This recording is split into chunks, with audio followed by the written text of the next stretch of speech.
ご覧のスポンサーの提供でお送りします。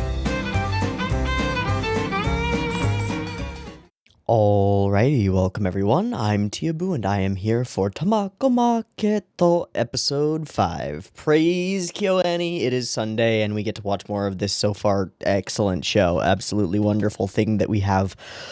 So exciting. Okay.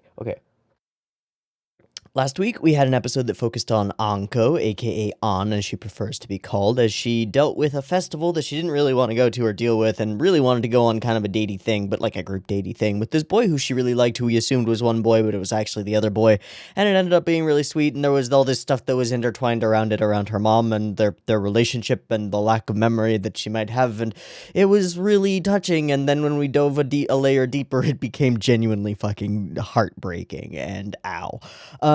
But in the best, most wholesome of ways. So, no complaints, really excellent episode.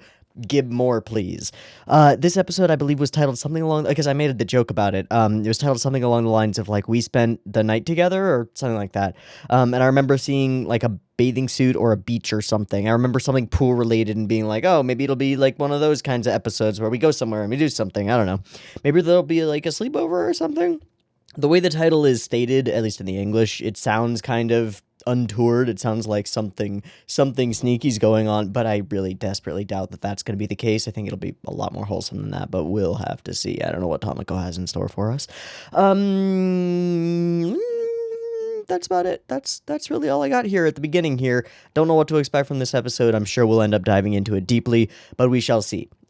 Now, just because I like to try and keep people updated on this kind of stupid crap, and this is one of the relatively popular shows on the channel, so I'll do it here.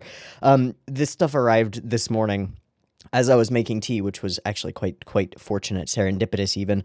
I picked up this ceramic coffee mug thing, now my tea mug, and I'm just trying it out. This is called a hand warmer mug. I grabbed it on Amazon. It's pretty nice. It's a little bit smaller than I would like it, but on the other end of the spectrum, I bought a couple of things off Amazon, hoping that I could find something that might work as a replacement tea jar and be something like in between a mason jar and a customized super like expensive piece or whatever. So I bought a couple things that were relatively cheap, and one of them, I made a terrible mistake. I bought a utensil holder, a blue ceramic utensil holder, and it said 7.2 inches for the utensil holder. I expected that was the height of the thing, so like 7 inches tall, that's like about the height of a mason jar. So I'm thinking, okay, I could make that work. That seems like the right size. So the thing arrived today. And it's a little large. It's perhaps slightly larger than I might have expected for a tea jar. That said, I think I could probably use it if I was really so inclined, although there would be the distinct chance of just dumping large quantities of tea upon my face. Also, the cork bottom is not there. It's all ceramic all the way. So, I mean, I might use this occasionally, but it's a lot larger than I expected, and I couldn't help but just kind of break out laughing when I actually pulled the thing out, because like the box it came in was like this big. I'm looking at it like, that's heavier than I thought it would be. They must have put a lot of packing material in this thing. No, it's just big enough that I could practically wear it as a fucking helmet, or like a top hat without a brim on it, yeah, or like a blue fez, you know, perfect, glorious, excellent, yeah. Not my best purchase ever, but it was like $12, so I will eat that cost for the interest of this one important lesson. When you buy things from Amazon, check which measurement the different measurements are actually referring to, because I'm pretty sure that the 7.2 inches is the fucking diameter of the thing. It's so big. Anyway, okay. Tamako Market, that was a strange aside. I hope you enjoyed it, at least to some extent, or something. I don't have my notes up yet because I'm terrible at this and I'm completely unprepared. So let me get the notes up really quickly, and then we will dive on into Tamako Market. Sorry, it's been a strange morning, as the arrival of two tea things has been interesting. Anyway, all right, notes are up. Tamako Market itself, episode 5, is also up. Let's go ahead and dive on into it. Yeah, episode 5, it's up, it's ready. 2 versions of this reaction, picture-in-picture version available in the description, timer-based version on YouTube, beep beep timer, let's go.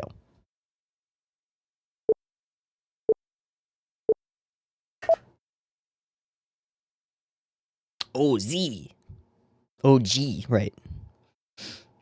Okay.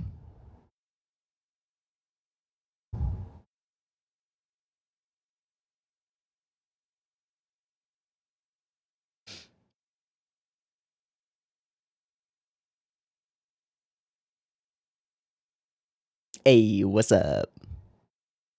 Mm-hmm. Gonna wake up now? Mm-hmm. Mm. Hey, don't invite him. Uh-huh.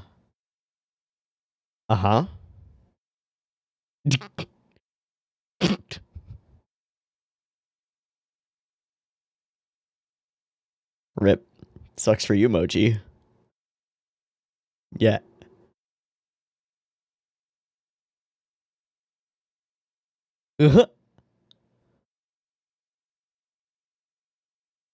That girl's thoughts. Oh. Oh, it's a Midori focused episode. Maybe. I don't know. I mean, but maybe. Okay, okay, okay, okay, okay, okay, okay. And she was immediate. Uh-oh. Uh-oh. That gives me the slightest of worries. What is resonating? There's something causing, like, reverb just a little bit. I'm not sure what it is. Mm.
Oh, hi.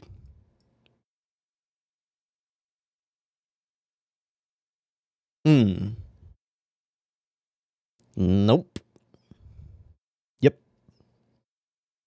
Yep.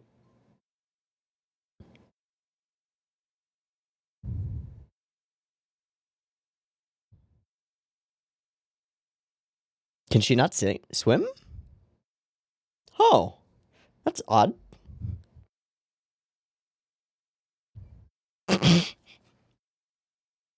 Ha! I'm drowning! I'm drowning! I'm drowning! Ah. Gambaru.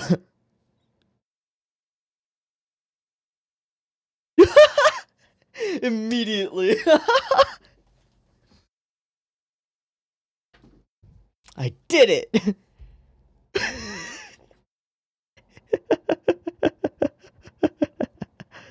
Zero. Uh, uh, level 12 rock, paper, scissors? uh,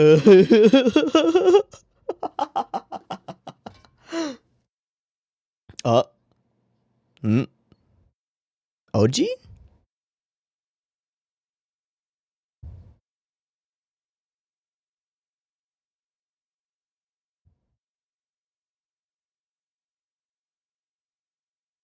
Like a fish. Oh. She was swimming just fine. Wait, what? This episode is strange so far. Hmm. Girls in swimsuits? Mm-hmm.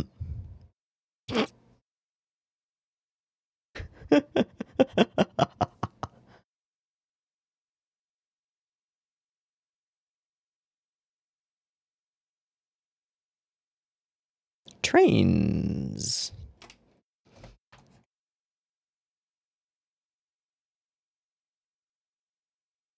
Mm-hmm. Oh, you're gonna go and try to meet them there? Or are you gonna imagine it?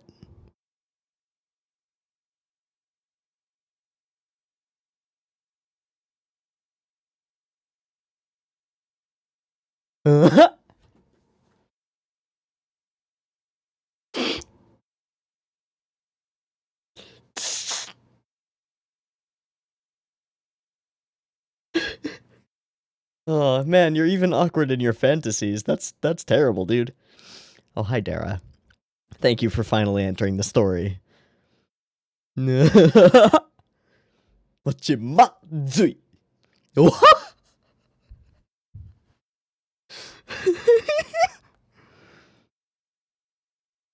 Hmm? It means something very different here. You still haven't fed me. No more food for you, Dara. Mm-hmm. Mm-hmm. Mm-hmm.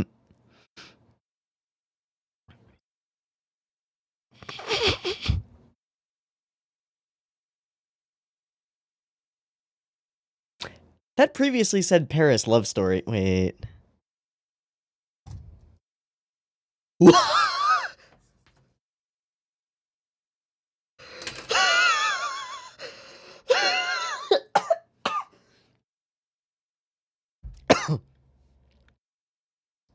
Well, I mean...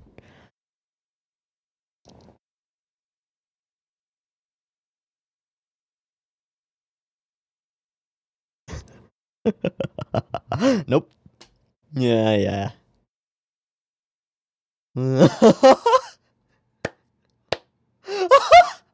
Fair. Very fair. I mean... Yeah. Does... okay. He is referring to Tamako.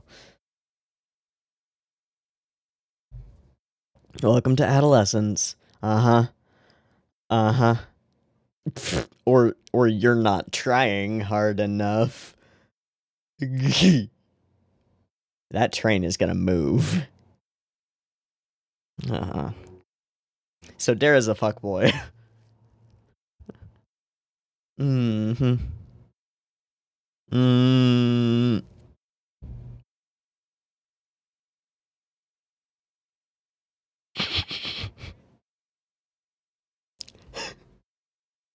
Not even a little bit, buddy. No, that's the thing. He's not lying. He fully believes that. Uh-huh. Uh-huh. Yeah, you're not going anywhere. Yeah. Some of the visual gags are just so great. Wow, that is very cute.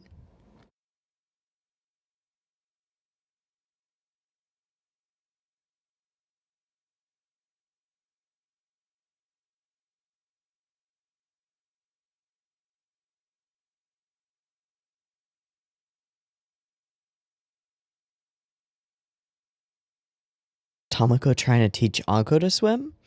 Is she trying to learn so that she can teach Anko because their mom never was able to? Maybe? Uh-oh. There's pain in that. There could be pain in that. We'll see. Okay, trip. Are those their school uniforms? Those are really cute. Also pink. I don't think I've ever really seen that.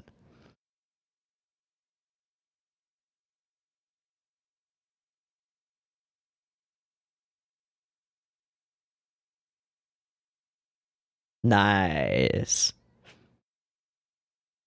Oh, wow. Mm-hmm. Mm-hmm.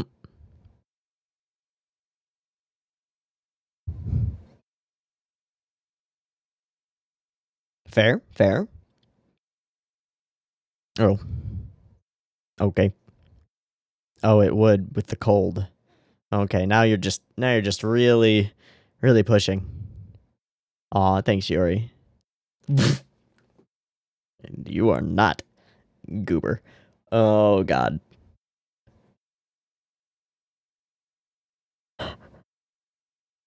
Not a chance. Oh no. Are they gonna Cyrano it? Is he gonna tell him what to say?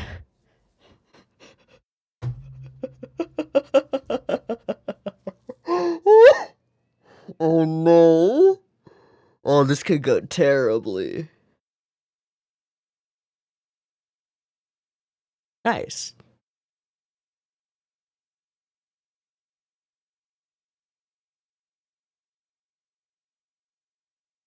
She's gonna take the beds apart?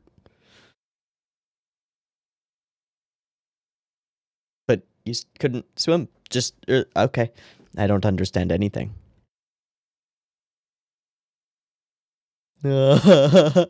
Motion sickness, eh? Is that familiar to you? Yeah, it is. Ah.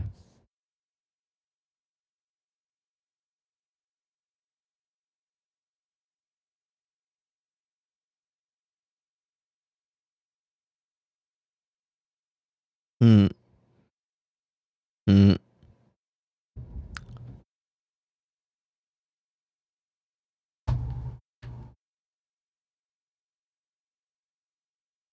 Uh-oh. Oh, no. Oh, Jesus.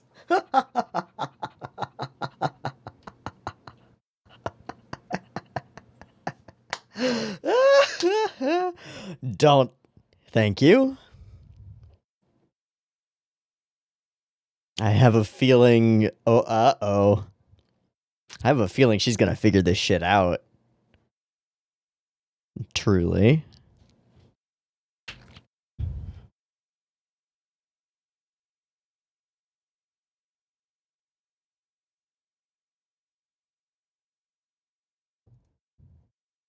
Midori's chasing him down, isn't she?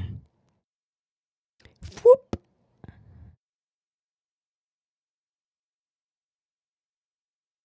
Oh my god. What are you talking about? I don't know what you mean. Yep. She has decided to get in the way. Uh-huh.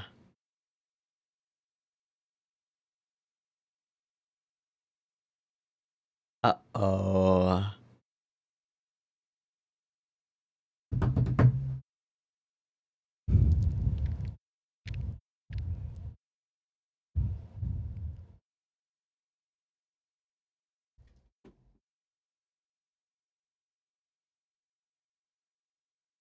Oh, fuck.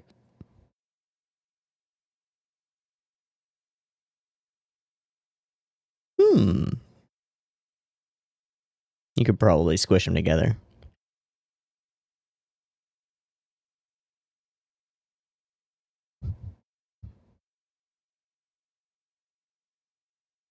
Mm-hmm. That's all it is. Nah. Oh. Okay.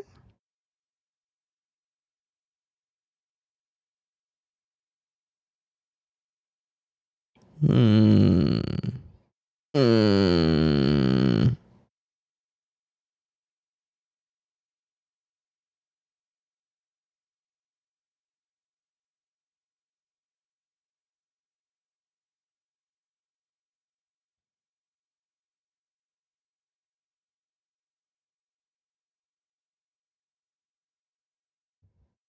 I know her better than you do. No, I know her better than you do. The framing of this whole sequence is very interesting.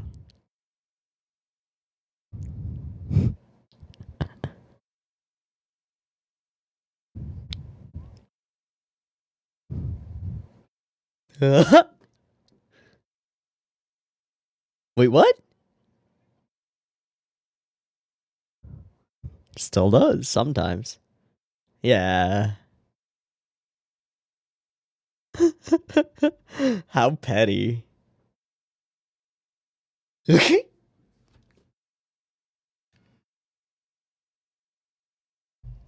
uh, incoming.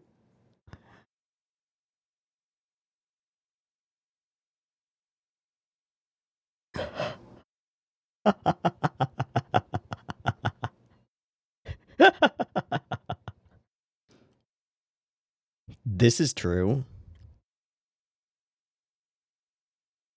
Mm-hmm. that's all. From her other friend, you're gonna... Okie dokie, Midori. Looks like a fight. It's kind of a fight. Oh, loving both their... Oh. Mm. Are they the ones who will spend a night together?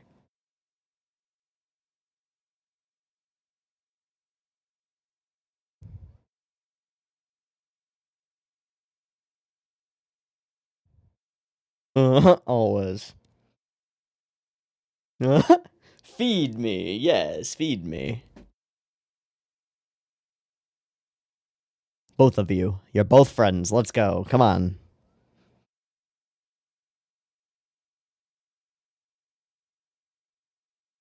Watashi mo? Nope. Okay.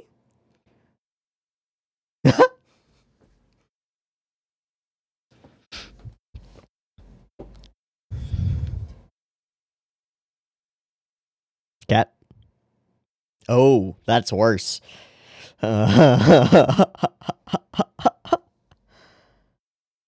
Oh, hey.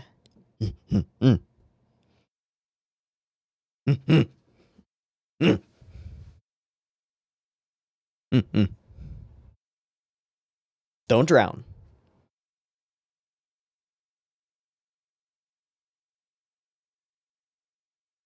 Oh.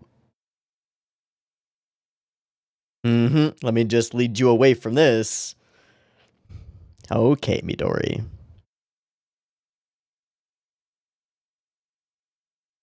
Sometimes. Yeah. Jesus. This is kind of petty.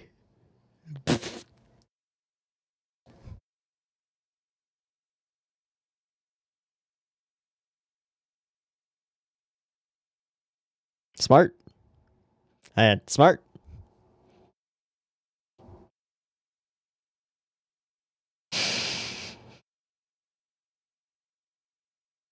That's pretty far.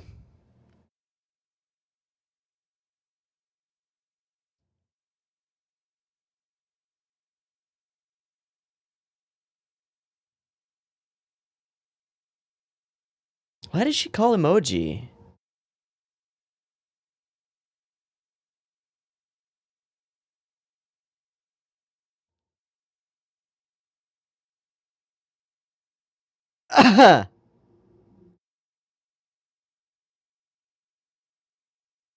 That was a strange response to that phrasing, but okay. Indeed, indeed, seagulls.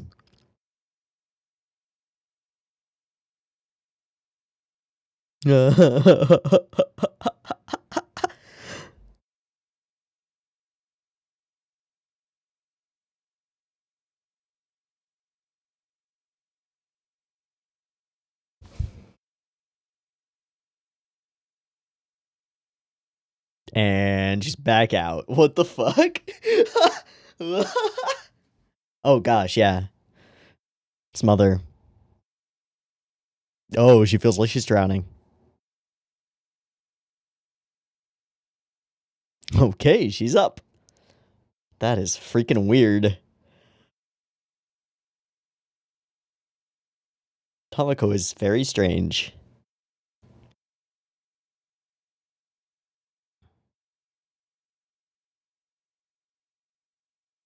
Hmm.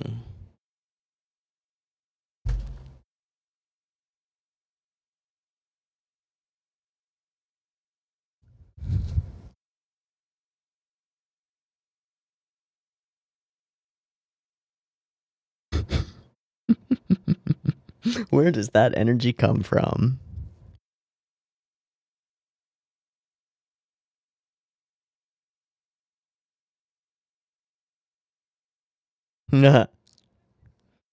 Just a slip of the tongue.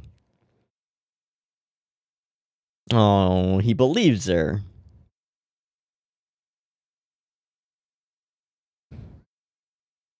Both of you, both of you.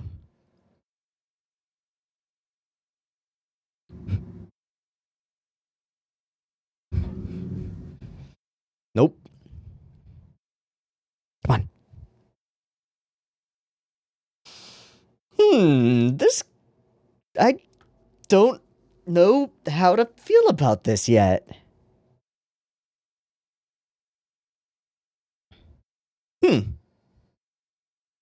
I thank you, editor's note. I would not have known that, though I have heard that in anime before.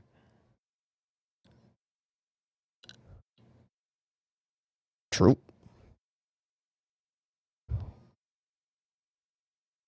Haha. Oji.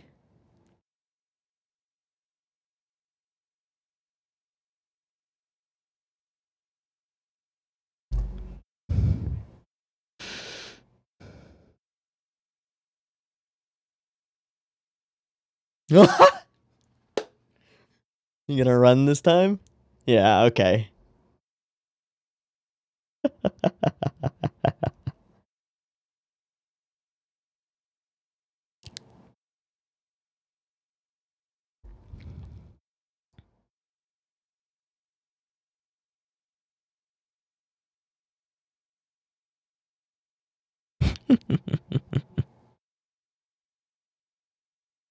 Hmm.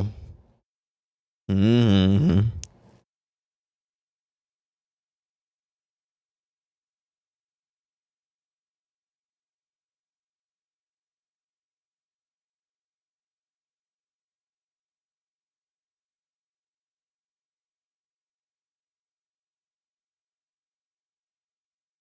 Nani?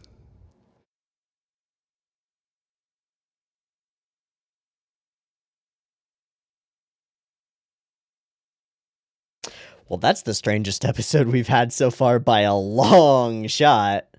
What the fuck?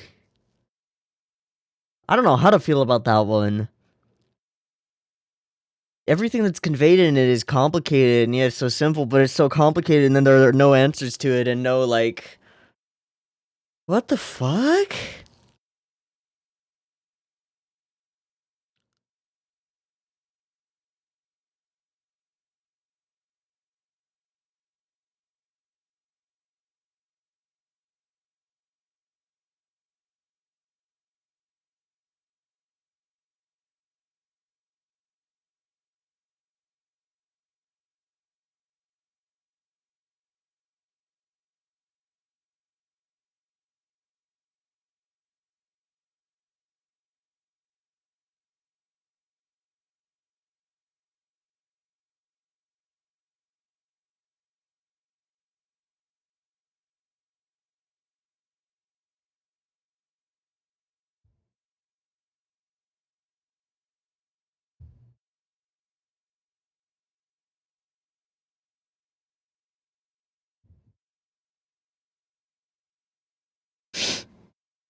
I'm sure we will.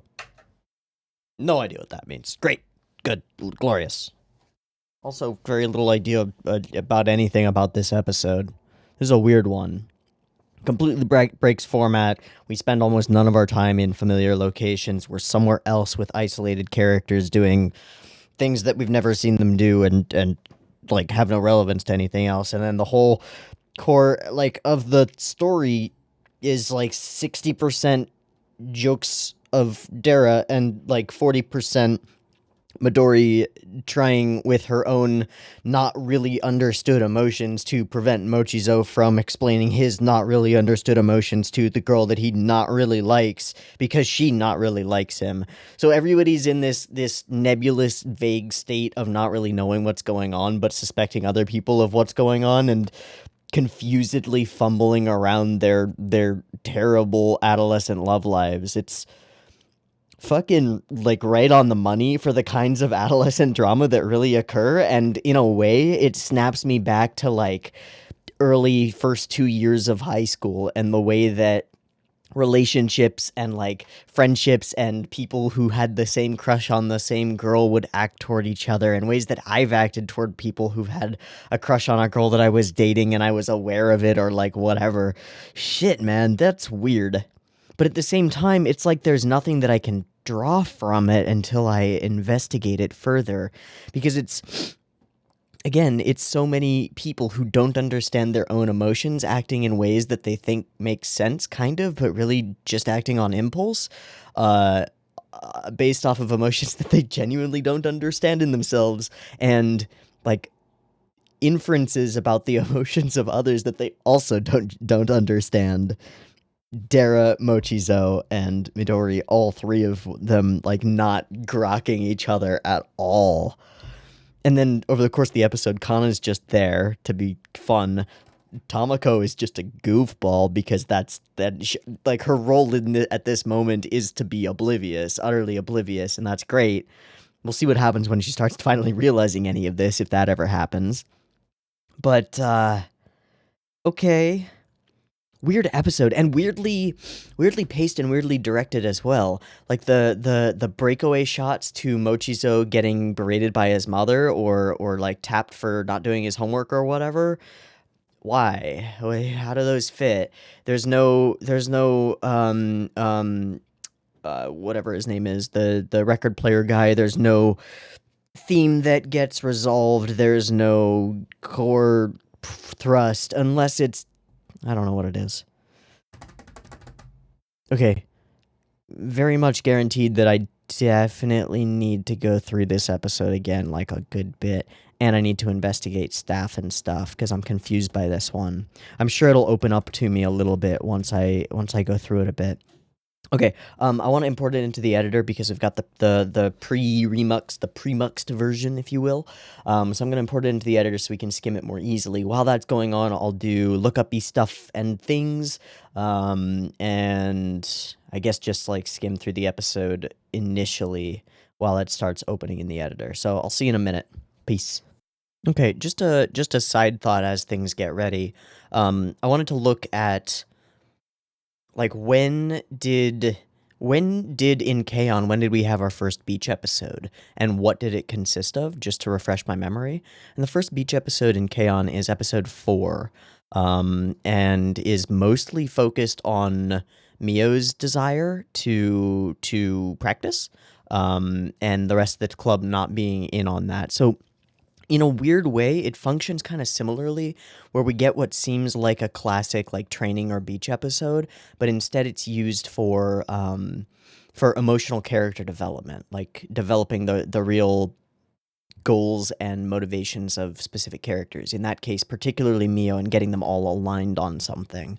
And in this case, developing Mochi and Midori's feelings, specifically Midori's, because of the time that we've spent, right? Like, Valentine's is in February, so this is summer. We're in the mid-summer, it's hot, whatever. It's been a couple of months now, so the intro sequence that's like, but where do this person's feelings lie? That's the question on our minds. It's been a couple months. Has Midori figured anything out? And the answer kind of seems to be no, not really. But we'll get more into that when things finish themselves. Anyway, let me keep looking into things that I want to look into. This is a strange episode. Pivotal moments. God, there's so much... I hate to use the cliche for it, but there's so much teen angst in this episode. You know? I've got the thing up. I'm trying to figure out where I want to start. I think what I want to do first, before anything else, is just do the same thing that I usually do on most Kyoani shows when they have what could otherwise be a very fan servicey episode. When you get a beach episode in a show with cute girls, you expect swimsuits and sexualization and shots that sexualize the characters. It never happens in the Kyoani shows. I mean, it sometimes happens, but it's super rare. And when it does happen, it's, like, generally specific, and generally the character's aware of what they're doing. In this case, just as an overall thing about the episode, I never once felt like any of the characters were sexualized in the slightest. They were cute, they were goofy, the girls in their little floaties, like, floundering around, and Tamako, like, kicking and not getting anywhere was super goofy and cute and fun. The idea that they're going to go practice her swimming, like, the day before the trip or something is kind of goofy, but yeah, sure. Kind of a teen thing to do, procrastinate till the very end. Now, I'd also like to just point out that this almost first shot of the episode is freaking amazing, kind of. It's just really a gorgeous shot as she turns into the light and then makes eye contact with Mochi. They keep using this little technique. I guess I probably should go back through all the KyoAni shows and see how frequently this kind of thing is used. But characters looking slightly down away from the camera and then looking up to make eye contact is something that we've noticed in like almost every episode so far of Tamako. And it's a way of indicating connection between two people that I haven't been aware of consciously in other shows, just here. But boom, and then immediately she just brightens, very literally, as she sees him, which is wonderful. And he does the exact same, snapping to attention, and they immediately notice. And then, of course, Midori immediately steps in. Again, I don't, it's all ambiguous. It's hard to know whether she knows what she's doing. But there is one thing here that's a little bit odd. How can we invite a boy along? We'll be in our swimsuits. But aren't they going to all go on the class trip in like a couple days, where he'll see them all in their swimsuits anyway? It's a ridiculous justification for keeping him away, right? Luckily, Tamako doesn't pick up on that at all, but we can. Midori's jumping at an opportunity to keep him away a little bit. Why? Well, I mean, pretty much everybody except Tamako and Mochizo know that Mochizo is in love with Tamako, right? Like, Anko's pretty fucking aware. His parents seem pretty aware. Like, yeah. And Kana's a goober. All right, he's not going, yada yada. Poor sad boy being a mochi shop boy at the front. I really like his mom. Just snarking at him a little bit. It's great. But of course, I prefer the sequence where she calls him out on it. She's like, "Oh, you're probably just thinking about Tama-chan, eh?" And he's like, "What? No." And then, of course, there's this shot which tells us exactly where the core of this episode is going to lie, with Midori looking over her shoulder at Mochizo. It's exactly where we're going with this. Cool.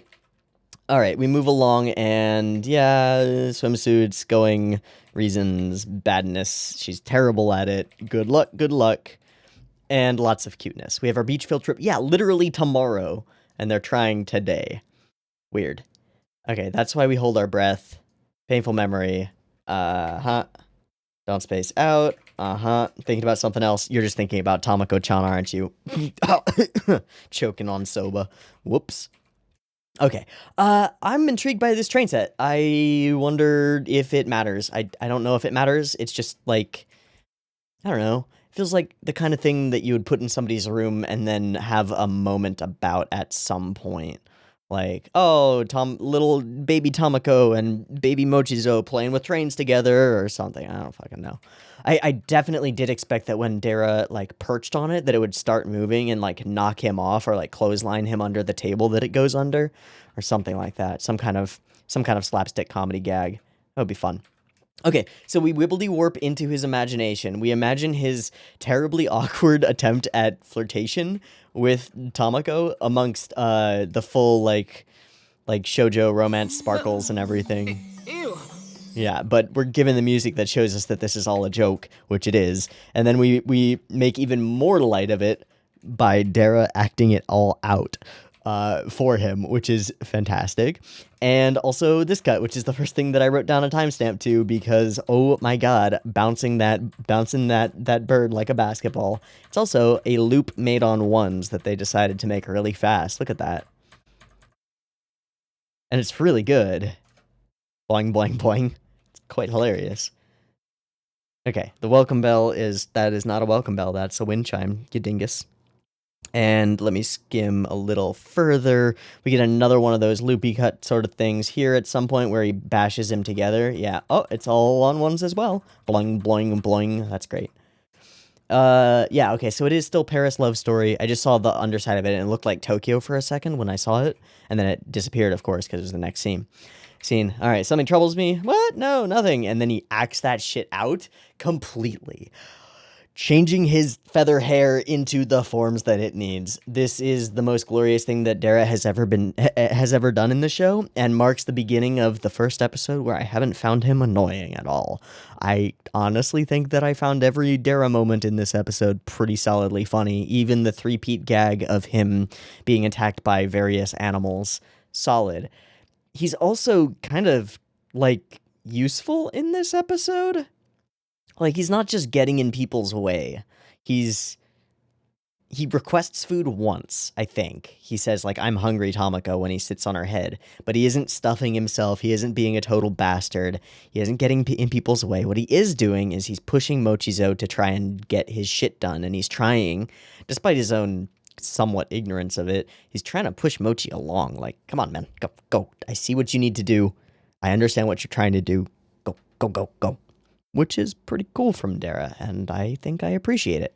Okay, we move along. Nothing to do with birds. Sure. Yeah. I love this. The owner of the flower shop, don't bother. She's too beautiful for you. Very true. Very true. And of course, it is the young woman. The young woman. Okay, great. This too is fate. Right, yeah, I know how to acquire the lady's affections. Right, where does the dance come in? It's the classic, it's the black bird that does the thing with the feathers and then jumps. I forget what they're called. They've got this super weird mating ritual. Bird, feathers, jump. Jump, hop, dance. Yeah, there are a few that are like that. Bird of Paradise is the one that's most commonly found, are the birds of paradise. But there are like so many variants of them that it doesn't really matter, because they're like all these island birds. The ear blushing to indicate that exactly what Dara's picking up on. You sure are easy to read. Yeah. Aw, buddy. And they stay super blushed all the way through. It's great. Okay. We move along. I don't know why she's talking in her sleep, and I don't know how to read into it. Where she's saying, like, and I thought this would turn into pain. Come on, Anko, you just need to hold your breath. Like, she's trying to take whatever lessons she's learned about swimming and teach them to Anko.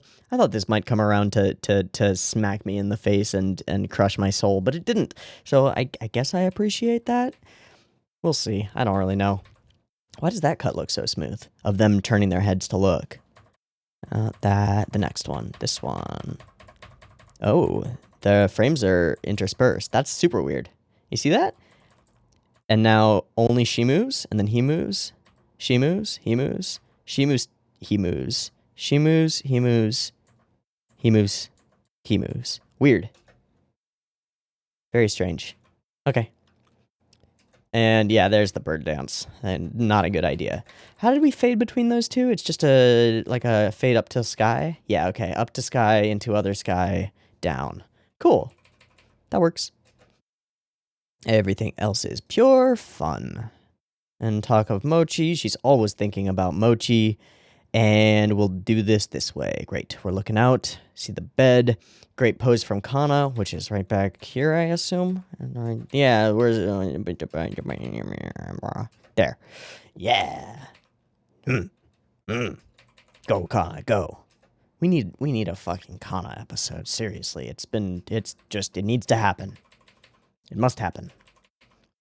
Okay, and then everything collides. Midori starts to discover the thing that is going on with Mochizo.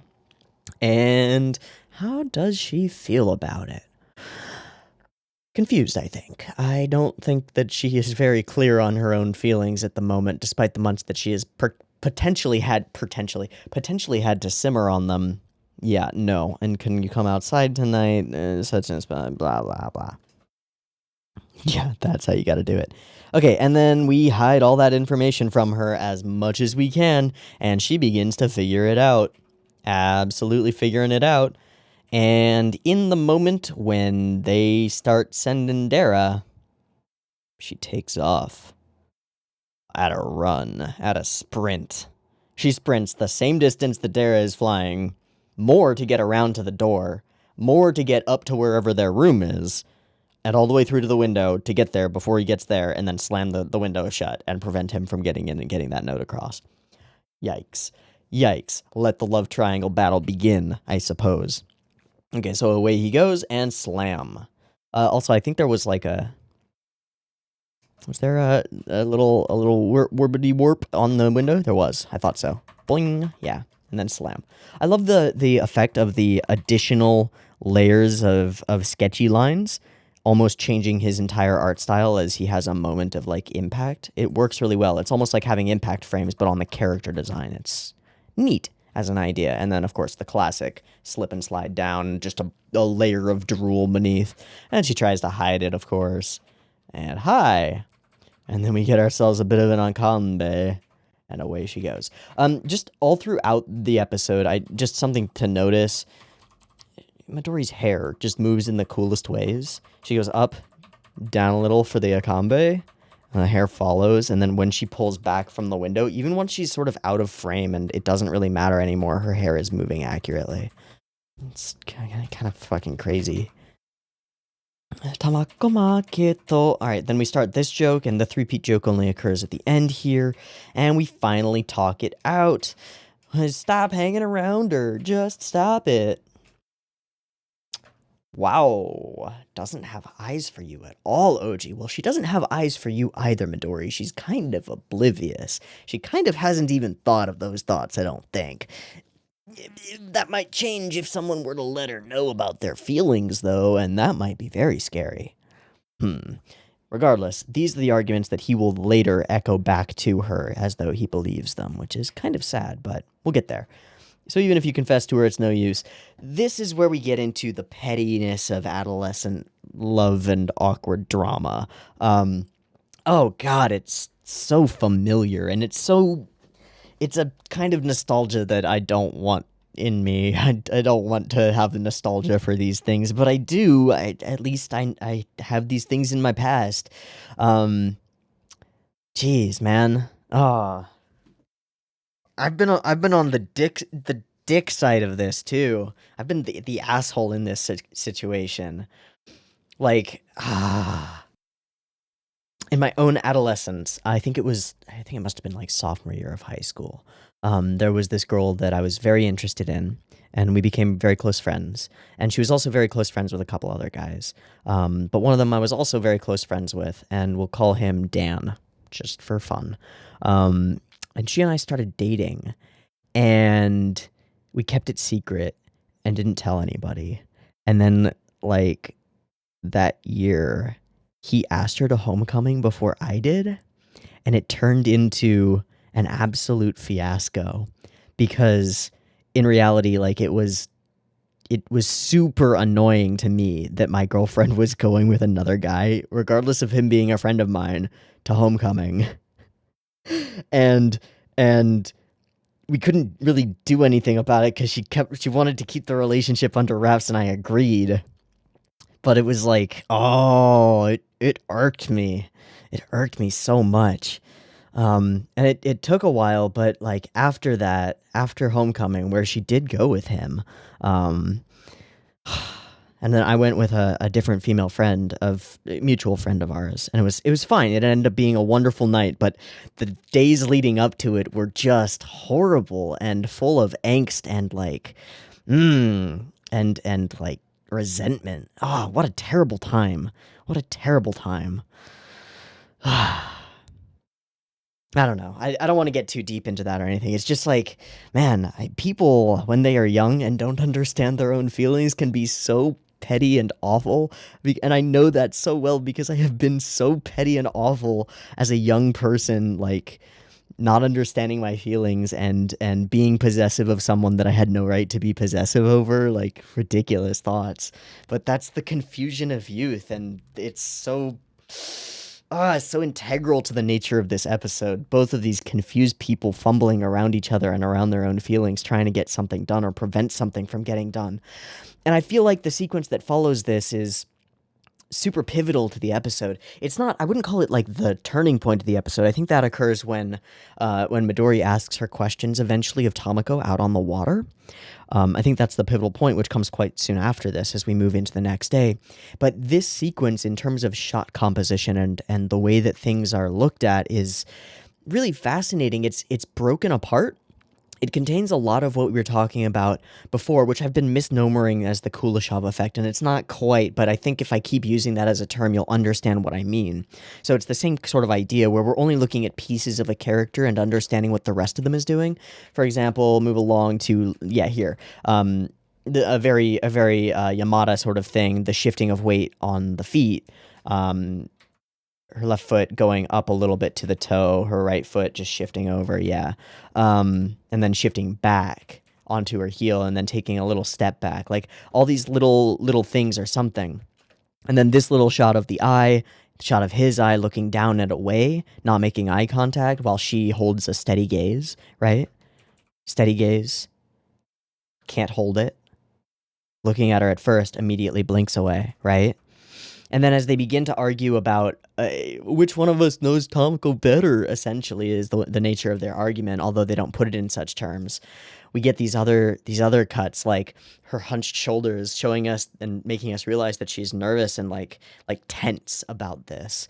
Or the fists that we switch to at some point. His fists, which are slightly clenched, and he clenches them a little bit more and moves his own shoulders up, right? They're both like two cats facing off, their hackles starting to raise as they're like, "Rrr, rrr," right? That's exactly what it's like. It's trying and getting more tense and more in their own heads about it. And fine. Did you know she had glasses? Did you know she can swim now? But then, as soon as she says, did you know she can swim for 25 meters now? The truth really comes out, which is, as soon as he hears something cool about Tamako, he immediately cares and is joyous and supportive. Sugeena! Ja! Fine. I mean, did she wear glasses? Did you know about that? And of course she did. Ha! I knew it. So petty, so silly. Big glasses. Of course she knew.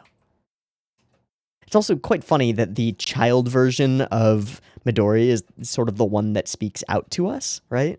It's all synced with the lip flaps, I believe. Yeah. Hey, remember? I've been with her for a long time, too. It's irrelevant at that point how long we've actually known each other. None of that matters. And that is also...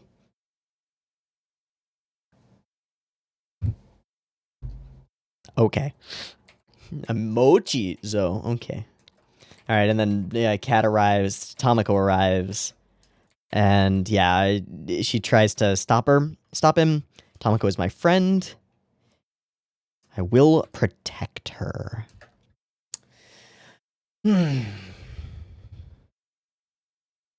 Her or your own feelings? Because as long as your feelings remain ambiguous and vague, then you don't have to face them, and you don't have to face rejection. Neither of these characters actively end up doing anything to further their relationship goals, if we can call them that, with Tamako. Midori kind of does by asking her the questions that she needs to know the answer to, but both of them are held back by their fear of rejection or just obliviousness from Tamako. And indeed, it is that obliviousness that Midori ends up experiencing, and I'm not sure how she feels about it still. Weird.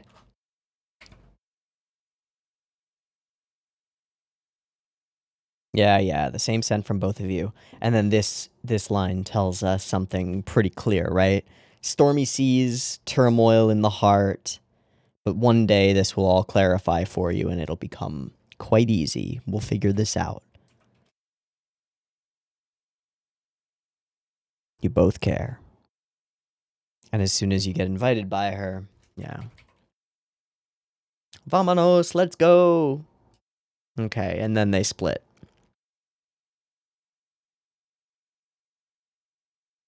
Next day. Into the water. And again, he's being as supportive as possible. We move, we make it to the midpoint, and then here's where our truly pivotal conversation is. Okay, let's go Midori-chan. And resolve. How do you feel about Oji? Oh, we're childhood friends. This is exactly the answer that Midori wants, right? Oh, we're just homies. We know each other. Our parents are competitors. We've known each other since forever. What are you talking about? We're comrades. Okay, thought so. What about me? And her answer... ちゃんは大好きだよ。ありがとう。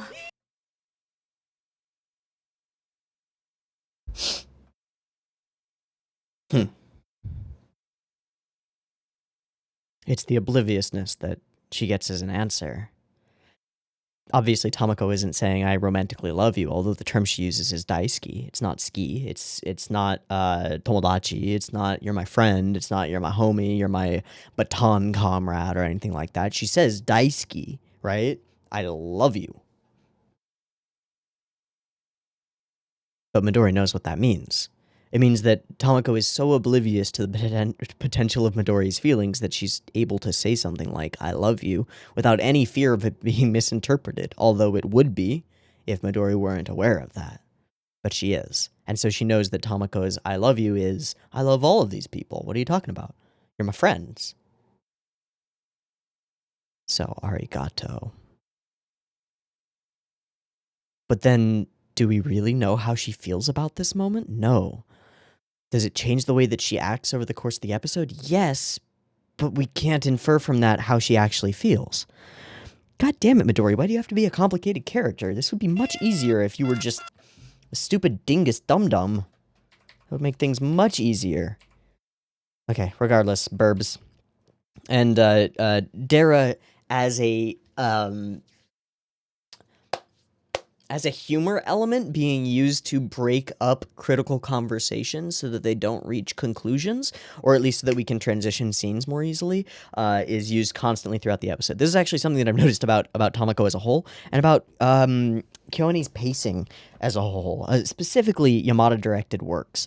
They'll do dramatic things into interrupt by humor, and almost the way that it functions is like, here, the information just got incepted into your brain, and now you've forgotten about it because a funny thing happened, and now you're laughing, right? Like, if you watch through my reactions of this show so far, there are dozens of times where I'll go, whoa, that's crazy, writing something down, and then immediately there's something hilarious going on, and it takes your attention away, and then that scene eventually transitions into some other revelation, some other character moment that matters, and then boom, it's interrupted by some scene of Dara being a goofball, or you know, the townspeople chasing him and trying to get him to be their idol on top of a thing or whatever, right? So it's a clever way of pacing out episodes, I think. I don't know. Now, then there's this quirky sequence, which is Tama's very strange awakeness thing that she does. The way she's just like insta up and then is actually not and is just gone. And then we finally make her feel like she's drowning, and boom, she's up and out and gone, and hi, what are you doing? Why are you waiting around here? Let's go. Hilarious. Also, just this whole kind of a one-shot cut as she goes through the field of view is kind of awesome. Okay, fireworks, they're pretty. They're pretty fireworks. We end up inviting everybody. And yeah, again, he's saying it wouldn't change. I mean, look, I never planned on... Of course you had, you baka. And she knows it. And the truth is, you're both welcome, and you're both her deep friends, and it's going to be hard to change that. This is really pretty. The edge lighting around, and the darkness, and the glitter of the sea beyond, and it's a little bit more clear, maybe. A little bit more crystallized, especially with the firework glimmers all over it. It's pretty neat. Tamaya! And doggo. Alright, and Mamo. And Gono. Hello. Hiyo. And I have no idea what this is. What is this? What is this? I mean, I'm pleased by it. It's quite goofy, but I have no idea what it is. What is that? What? I don't know. Okay, this was the strangest episode of Tamako Market so far. It sort of took all of the things that I expect from Tamako Market and sort of just threw them out the window, and then remade them with all the same kind of humor and character moments, but in a totally different format and a totally different context and a totally different style. So, okay, I guess I have no expectations for Tamako Market except that I'm going to enjoy it. Now, one thing that I didn't do is I did not at any point look up director, episode director, storyboard, all that jazz. So let me do that quickly. Tamako Market. Info. Episode. What episode is this? Episode 5? Okay. Script Juki Hanada. Series composition Reiko Yoshida. Episode 5. Rika Ota. Episode 5. Rika Ota. Both storyboard and episode direction. Good to know. Animation direction, Seiichi Akitake. I'm gonna look at him first. Animation direction, key animation on Free, key animation on Full Metal Panic, key animation direction, and key animation on K-On! Lots of work with Yamada, lots of work with KyoAni, been around for a while. Great. Rika Ota, who are you? Second key on a bunch of stuff. 3 episodes of in-between animation on Clannad. Looks like that's where he started. Some storyboard and episode direction on Hyoka, including episode 11.5, which I did not like. I distinctly remember not liking that OVA episode at all, which is quite interesting to me. Because I did like this episode, and that one was also a kind of a pool episode of sorts, but it had a lot more salvesu and felt a lot weaker, just in general. Episode 8 of Chunibyo, some in-between stuff on Lucky Star, some key animation on Haruhi. Okay, so been around for a while in the KyoAni world, has done some work on some shows, some of which I distinctly am not a fan of.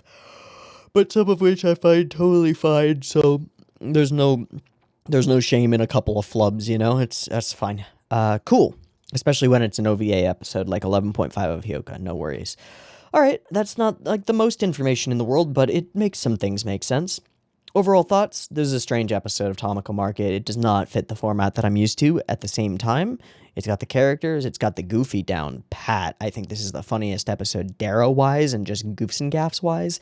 Him acting out Mochi's own lines and own experiences was great, and his little bird dance gag was good, and slamming into the window is funny, and the getting chased around by various animals is solid, as he is deserving of that.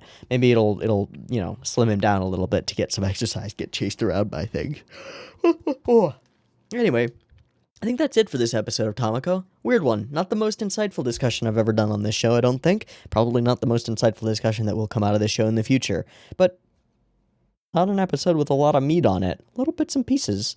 And those pieces are kind of like they're dissolved in a soup, and they're not really like, I'm sifting through it with like a fork, trying to pull out chunks, but it's soup, and so it's too nebulous and like vague and fluid at the moment to actually pull out any pieces of meatiness to sink our teeth into. It's all soup and stew. So we've gotta add some things to the broth before we can actually start eating with a fork, you know?